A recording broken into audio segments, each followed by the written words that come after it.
Assalamualaikum warahmatullahi wabarakatuh. Isu Raja-Raja Melayu ini mula timbul semasa berlakunya constitutional crisis lebih dari 30 tahun dulu. Yang menjadi sebab ialah Tun Dr. Mahathir Mohamad tidak mau berkongsi kuasa. Berkongsi kuasa dengan Raja-Raja Melayu ataupun dengan hakim dan juga dengan parlimen. Mahathir mahu memerintah secara diktator. Sebab Malaysia ni mempunyai 4 cawangan kerajaan, iaitu eksekutif, Perdana Menteri, judiciary, kehakiman, legislatif atau legislature, iaitu parlimen, dan monarki, institusi Raja-Raja Melayu. Jadi, sistem power sharing, kongsi kuasa di antara 4 cawangan kerajaan ni menyekat Mahathir dari membuat apa saja dia suka. Jadi dia nak hapuskan kuasa Raja-Raja Melayu selepas Mahathir mengurangkan atau menghapuskan kuasa parlimen dan hakim. Berlaku juga krisis di antara Mahathir dan parlimen, Mahathir dan hakim-hakim.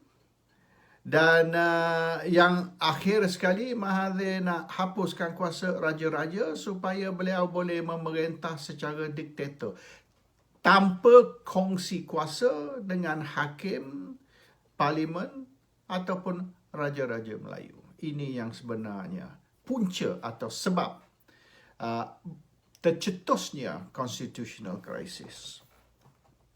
Dan di dalam kempen anti-raja, Mahathir telah arah TV3, RTM dan surat khabar mengeluarkan berbagai-bagai cerita negatif atau cerita huduh tentang raja-raja. Cerita raja-raja salah kuasa, raja-raja melakukan jenayah, raja-raja membazir duit rakyat, duit cukai rakyat. Dan selepas kempen seluruh Malaysia, kempen yang dinamakan Semarak, di mana Mahathir telah pergi ke seluruh ceruk Malaysia berceramah, ceramah anti-raja untuk buat rakyat membenci raja-raja. Akhirnya satu gambaran negatif telah diberi terhadap Raja-Raja Melayu. Dan tujuannya ialah akhirnya untuk menghapuskan sistem raja dan menukarkan Malaysia menjadi republik. Dan Anwar Ibrahim telah memain satu peranan yang penting bersama juga Tun Ghaffar Baber. Ghaffar Baber, Anwar Ibrahim, Mahathir, ini satu pasukan, this trio yang menyerang raja dengan begitu kasar. Akhirnya apa yang berlaku? Orang bukan Melayu yang pada dulu je, sebelum merdeka, selepas merdeka, mereka tidak berani langsung menyentuh isu raja, mengkritik raja ataupun bercakap apa-apa yang boleh dianggap sebagai seditious, hasutan terhadap raja. Mereka sudah menjadi berani. Mereka pun join in, mereka pun campur sekali untuk mengutuk Raja-Raja Melayu. Sampai hari ini kalau kita tengok, orang bukan Melayu sudah tidak segan, sudah tidak takut dan berani menghentam Raja-Raja Melayu. Sebab trend ini telah dimulakan oleh Mahathir lebih dari 30 tahun dulu. Anwar Ibrahim pun juga. Dan arwah Tun Ghaffar Baber. Mereka menghentam raja habis-habisan. Dan kalau kita tengok generasi muda hari ini, mereka sudah tidak segan dan tidak takut untuk juga menghentam raja-raja Melayu. This is a trend that was started by Mahathir, Anwar and masa tu Ghaffar juga. Dan hari ini kalau kita tengok orang bukan Melayu, mereka sudah tidak hormat, tidak takut, tidak segan untuk nak menghentam raja-raja Melayu. Di mana satu masa dulu, isu raja-raja Melayu ni dianggap sebagai tabu ataupun sacred cow. Baik Melayu, baik bukan Melayu, mereka tidak akan memburukkan raja-raja Melayu. Inilah satu trend yang dimulakan oleh pemimpin-pemimpin semasa itu, geng Mahathir, dan hari ini sudah menjadi masalah. Mereka kata kita kena bagi kredit kepada Mahathir untuk kerana Mahathir menghapuskan kuasa raja. Kuasa raja apa yang kata Mahathir menghapuskan? Perlembagaan Malaysia sama. Perlembagaan Malaysia tidak diubah atau dipinda. Kuasa raja masih ada di dalam perlembagaan Malaysia. Dan raja ataupun institusi monarki ada peranan dan ada kuasa di dalam Malaysia sebagai satu dari 4 cawangan kerajaan. Nak katakan raja-raja ni hanya simbolik, raja-raja ni hanya seremonial sahaja, itu tidak benar. Sekiranya Seri Paduka Baginda yang di-Pertuan Agong ataupun raja-raja Melayu tidak membuka parlimen, maka parlimen tidak boleh bersidang. You cannot hold a parliament. Jadi kalau katalah Agong tidak dijemput ataupun Agong tidak hadir parlimen, bagaimana ahli parlimen 222 ahli parlimen nak duduk bersidang? Oleh kerana raja belum buka parlimen lagi. Jadi peranan raja-raja Melayu ni bukanlah mana simbolik ataupun seremonial. Dia ada peranan. Peranan yang boleh dianggap sebagai executive powers. Dan kita ambil contoh baru ini. Apabila Perdana Menteri menghadap Agong bersama Kabinet dan memohon perkenan untuk emergency declare di Malaysia ataupun darurat diisytiar di Malaysia. Agong tolak. Bukan saja Agong, perkara ini dibawa kepada Conference of Rulers dan raja-raja Melayu sebulat suara telah menolak. Bermaknanya walaupun Perdana Menteri ada kuasa, tetapi Conference of Rulers Agong ataupun Raja-Raja Melayu juga ada kuasa untuk veto.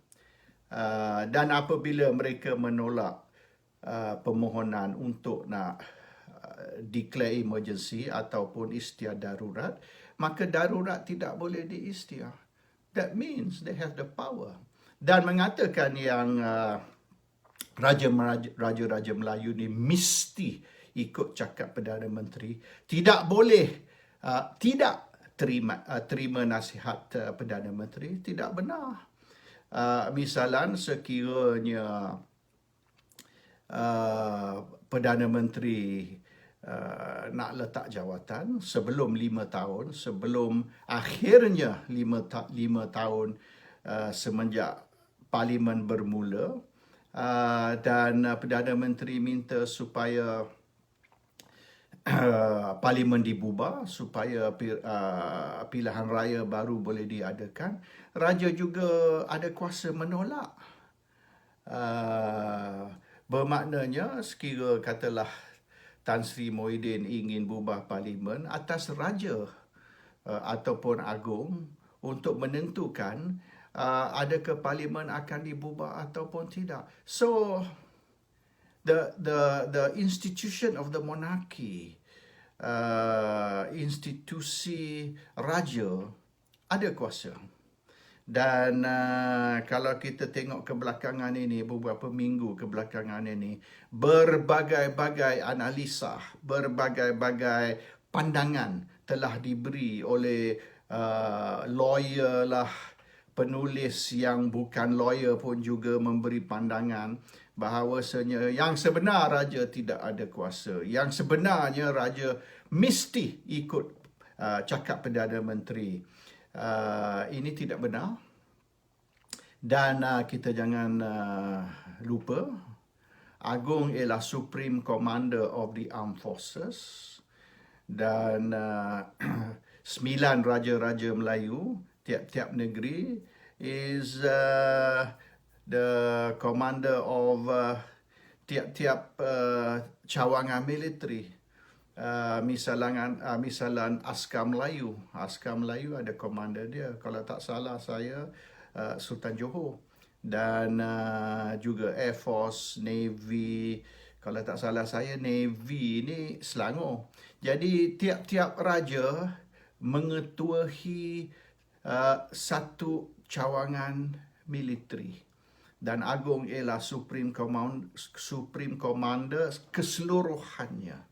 Jadi tentera diletak di bawah Raja-Raja Melayu. Polis di bawah Menteri Dalam Negeri. Orang politik ataupun menteri ada kuasa mengarah polis. Tetapi militeri bukan di bawah Menteri Pertahanan. Menteri Pertahanan tidak boleh mengarah tentera untuk berperang. Yang hanya boleh arah tentera untuk berperang ialah Raja-Raja Melayu. Dan tentera, training tentera ialah taat setia kepada komander, bukan taat setia kepada orang politik. Jadi sekira berlaku sesuatu kekecohan, maka komander lah yang akan mengarah militeri untuk bertindak, bukan orang politik. Sebab di banyak negara, militeri yang tangkap orang politik dan tembak mati orang politik. Jadi orang politik tidak ada kuasa terhadap militeri. Jadi nak kata raja ni, baik sultan, baik agung, tidak ada kuasa untuk nak bercakap atau nak berhujah tentang politik, itu tidak benar. Apabila parlimen nak bersidang, perlulah Raja-Raja Melayu membuka parlimen. Bukankah itu politik? Kalau tidak mahu raja terlibat dengan politik, maka bersidanglah di parlimen tanpa menjemput raja untuk membuka parlimen. Boleh tidak parlimen bersidang? Jadi jangan kita memperkecilkan peranan raja atau menghina Raja-Raja Melayu ataupun cuba teguh Raja-Raja Melayu, baik agung, baik sultan dan sebagainya, dan mengatakan mereka perlu diam, jangan buka mulut dan jangan bercakap tentang politik. Sebab tanpa raja, sistem kerajaan Malaysia akan terhenti. And don't think that you can run Malaysia as a republic, because Malaysia is not a republic. Malaysia is a constitutional monarchy. Dan constitutional monarchy tidak bermakna raja perlu tutup mulut dan jangan buka mulut dan jangan bercakap ataupun bersuara. That is not what a constitutional monarchy is like. Itu gambaran yang Mahathir cuba beri. Tapi gambaran yang salah, dan jangan kita anggap semua yang Mahathir ini cakap betul. Assalamualaikum warahmatullahi wabarakatuh.